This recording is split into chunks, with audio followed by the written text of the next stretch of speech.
আসসালামু আলাইকুম ওয়া রাহমাতুল্লাহি ওয়া বারাকাতুহু। আপনাদের সবাইকে স্বাগত জানাচ্ছি। আমি আবু হানিফ।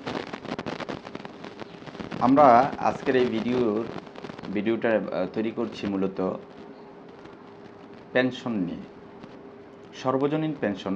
প্রথমে বলে রাখি, আমি সর্বজনীন পেনশন স্কিম নিয়ে ইচ্ছা আছে ধারাবাহিকভাবে কয়েকটা ভিডিও করা। আজকে একটা জাস্ট ওভারঅল একটা ধারণা শুধুমাত্র সামনে দেব, বিশেষ বিশ্লেষণে বা এতে যাব না। নিয়ে কয়েকটা ধাপে ভিডিও তৈরি করার ইচ্ছা করছি। মিনিমাম 3টা ভিডিও আমি করব। এটা আজকে প্রথম ভিডিও হিসাবে একটা জাস্ট ওভারঅল ধারণা আর কি সর্বজনীন পেনশন নিয়ে দেওয়ার চেষ্টা করব। টেকসই উন্নয়নের অন্যতম শর্ত হলো সকল নাগরিককে উন্নয়নের অংশীদারি করা বা উন্নয়নে সম্পৃক্ত করা এবং সবার জন্য সমান সুযোগ তৈরি করে একটা ন্যায়ভিত্তিক সমাজ প্রতিষ্ঠা করা।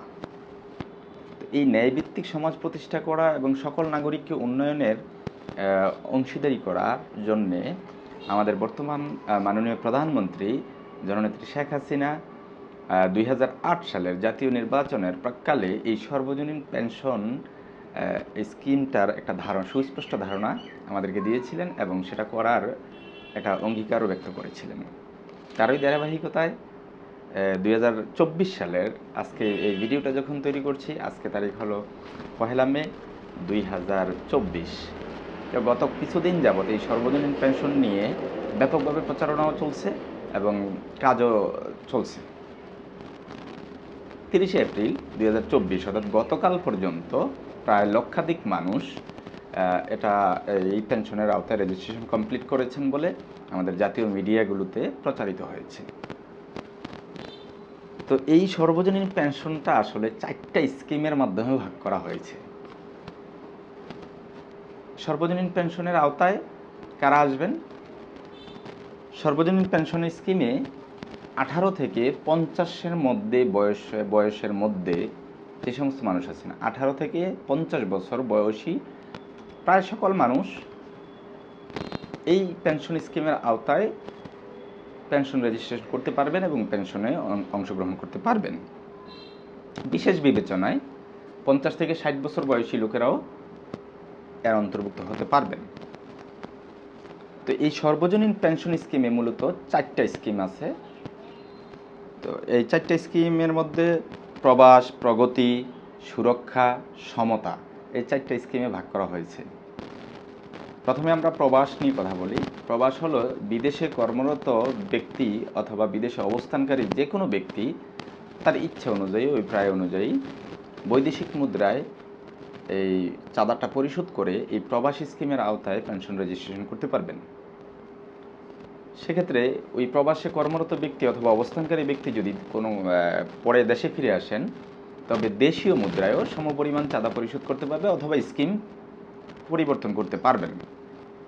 এই সুযোগটা রেখে এই প্রবাসী ভাইদের জন্য বা প্রবাসে বসবাসরত বাংলাদেশি নাগরিকদের জন্য এই প্রবাসী স্কিমটা চালু করা হয়েছে। এই প্রবাসী স্কিমে চাঁদার পরিমাণ হবে 2,000, 5,000, 7,500, 10,000 টাকা। তারপরে থাকবে প্রগতি স্কিমের আওতায় ব্যক্তি মালিকানাধীন অথবা বেসরকারি প্রতিষ্ঠানে কর্মরত কর্মচারীগণ এই প্রগতি স্কিমের আওতায় এই পেনশন রেজিস্ট্রেশন করতে পারবেন। এক্ষেত্রে তাদের চাঁদার পরিমাণ হবে 2,000, 3,000, 5,000, 10,000 টাকা। তারপরে থাকছে সুরক্ষা হলো স্বকর্মে নিয়োজিত ব্যক্তিগণ এই সুরক্ষা স্কিমের আওতায় আপনার পেনশনে রেজিস্ট্রেশন করতে পারবেন এবং এই সুরক্ষা স্কিমে রেজিস্ট্রেশন কমপ্লিট করবেন। এক্ষেত্রে স্বকর্মে নিয়োজিত ব্যক্তিগণ যেমন আমাদের কৃষক, দিনমজুর, রিক্সা চালক, তাঁতি, কামার, কুমার, জেলে, এই সব কর্মে যারা নিয়োজিত তারা এই স্কিমের আওতায় রেজিস্ট্রেশন করবেন। আর তাদের চাঁদার পরিমাণ হবে 1,000, 2,000, 3,000 বা 5,000 টাকা। তারপরে থাকবে সমতা হলো স্বকর্মে নিয়োজিত অতি দরিদ্র ব্যক্তিবর্গ। তো স্বকর্মে নিয়োজিত অতি দরিদ্র ব্যক্তিগণ এই সমতা স্কিমের আওতায় রেজিস্ট্রেশন কমপ্লিট করবেন এবং চাঁদা প্রদান করে পেনশন সুবিধা বুক করতে পারবেন। সেক্ষেত্রে তাদের চাঁদার পরিমাণ হবে 1000 টাকা, যার 500 টাকা চাঁদাদাতা বা পেনশনার নিজে পরিশোধ করবেন, আর 500 টাকা সরকার পরিশোধ করবেন। তো এই 4টা স্কিম নিয়ে আমাদের সর্বজনীন পেনশন প্রক্রিয়াটা বা পেনশন স্কিমটা চালু হয়েছে এবং কার্যক্রম চলমান আছে। যারা এই সব স্কিমের আওতাভুক্ত নাগরিক আছেন তারা এই সর্বজনীন পেনশনে অংশগ্রহণ করতে পারেন এবং আপনাদের ভবিষ্যৎকে সুরক্ষিত করতে পারেন। আমরা আজকের ভিডিওটা এ পর্যন্তই শেষ করে দিব।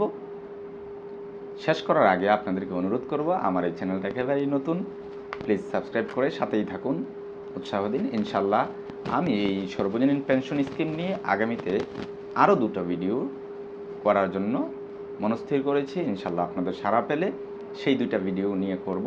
দ্বিতীয় ভিডিওটা থাকবে একটু তাত্ত্বিক, তৃতীয় ভিডিওটা থাকবে বিশ্লেষণমূলক আর কি, যে ধরেন এটার লাভ ক্ষতি কী হতে পারে এই সম্পর্কে যাদের কিউরিসিটি আছে বা যারা এই সম্পর্কে একটু আগ্রহী তাদের জন্য ইনশাল্লাহ আমি এই আরও 2টা ভিডিও করবো এই সর্বজনীন পেনশন নিয়ে। আজকে এ পর্যন্তই, ভালো থাকুন, দেখা হবে পরবর্তী কোনো ভিডিওতে। আসসালামু আলাইকুম।